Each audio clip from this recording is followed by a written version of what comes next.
भारत 1990 की दहाई में पाकिस्तान से बिजली खरीदता रहा और मनमोहन सिंह ने शाइनिंग इंडिया का पूरा मंसूबा पाकिस्तान से लिया था। पाकिस्तान ने अपने इब्तिदाई दिनों में जापान को नकद इमदाद भी दी थी और जापान को आज तक ये भी याद है। हमने 1950 की दहाई में जर्मनी को 5 करोड़ रुपए कर्ज दिया था। पोलैंड की मुतासरीन को पनाह दी थी।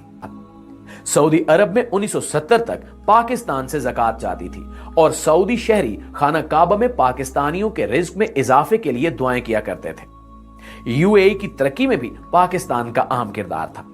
हमने अपने तुर्क भाइयों की क़याम पाकिस्तान से पहले भी मदद की थी और क़याम के बाद भी। तुर्की के ज्यादातर उमरा फौजी अफसरों और सियासतदानों के बच्चे पाकिस्तान में तालीम हासिल करते थे।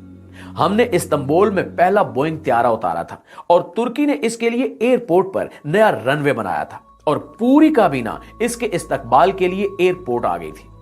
हमने मोरक्को, ट्यूनिस और अल जज़ायर की आजादी में भी किरदार अदा किया था। पाकिस्तान ने इनकी सियासी क़यादत को पासपोर्ट भी दिए और अक़वाम मुत्तहिदा में अपने बेंच से इन्हें खिताब का मौका भी दिया। चीन का दुनिया के साथ राब्ता कराया था। पीआईए दुनिया की पहली एयरलाइन थी जिसने चीन की सरजमीन को छुआ था और मौजे तंग ने एयरपोर्ट पर आकर हमारी फ्लाइट का इस्तकबाल किया था। हमने मौजे तंग को जाती इस्तेमाल के लिए जहाज भी गिफ्ट किया था और ये जहाज आज भी चीन के म्यूजियम में पाकिस्तान के शुक्रिया के साथ खड़ा है।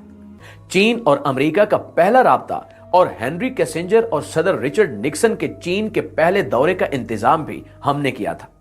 चीन में लोहे का पहला कारखाना पीको की तर्ज पर लगा था और चुएन लाई से देखने के लिए अपने माहिरीन के साथ 1960 की दहाई में लाहौर आए थे। ईरान की तरक्की और यूरोप और अमेरिका के साथ ताल्लुकात में भी पाकिस्तान ने इंतहाई अहम किरदार अदा किया था। शाह ईरान हर दूसरे माह पाकिस्तान का दौरा करते थे और पाकिस्तान की तरक्की को हैरत से देखते थे। प्यारे दोस्तों, फलस्तीन के लिए पहली आलमी आवाज भी हमने उठाई थी। शाम, उर्दन और मिस्र की सिफारतकारी, आजादी और बहाली में भी पाकिस्तान का अहम किरदार था। इंडोनेशिया और मलेशिया की अशराफिया के बच्चे पाकिस्तान में पढ़ते थे। मलेशिया का आईन तक पाकिस्तानी वकला ने लिखा था। जनूबी कोरिया की ग्रोथ में महबूबुल हक के 5 साला मंसूबे का अहम किरदार था। मुस्लिम दुनिया के 27 मुल्कों के फौजी अफसर पाकिस्तानी अकेडमियों में ट्रेंड हुए और बाद अज़ां अपने अपने मुल्कों में आर्मी चीफ बने।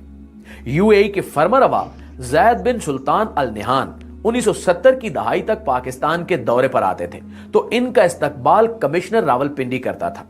हमारे वजीर भी एयरपोर्ट नहीं जाते थे और सबसे बढ़कर 1961 में जब अयूब खान अमेरिका के दौरे पर गए तो पूरी अमेरिकी काबीना ने सदर जॉन एफ कैनेडी समेत एयरपोर्ट पर इनका इस्तकबाल किया और सदर अयूब खान एयरपोर्ट से व्हाइट हाउस खुली गाड़ी में गए और सड़क की दोनों साइडों पर अमेरिकी अवाम फूल लेकर खड़े थे और पाकिस्तान जिंदाबाद और वेलकम वेलकम के नारे लगा रहे थे। नाज़रीन, पाकिस्तान ने एक दौर ऐसा भी देखा है जब दुनिया हैरत से इसकी तरफ देखती थी और ये जर्मनी और जापान जैसे मुल्कों को कर्जे और इमदाद देता था। लेकिन फिर इस मुल्क पर एक ऐसा दौर आया जिसमें हम $1 अरब के लिए दुनिया के दरवाजे पर भिखारी बनकर बैठे हैं और दुनिया हमें गरूर और नफरत से देख रही है। एक वक्त था जब हम वीजे के बगैर पूरी दुनिया में सफर करते थे और एक वक्त अब है जब हमें अफगानिस्तान के वीजे के लिए भी कतारों में खड़ा होना पड़ता है।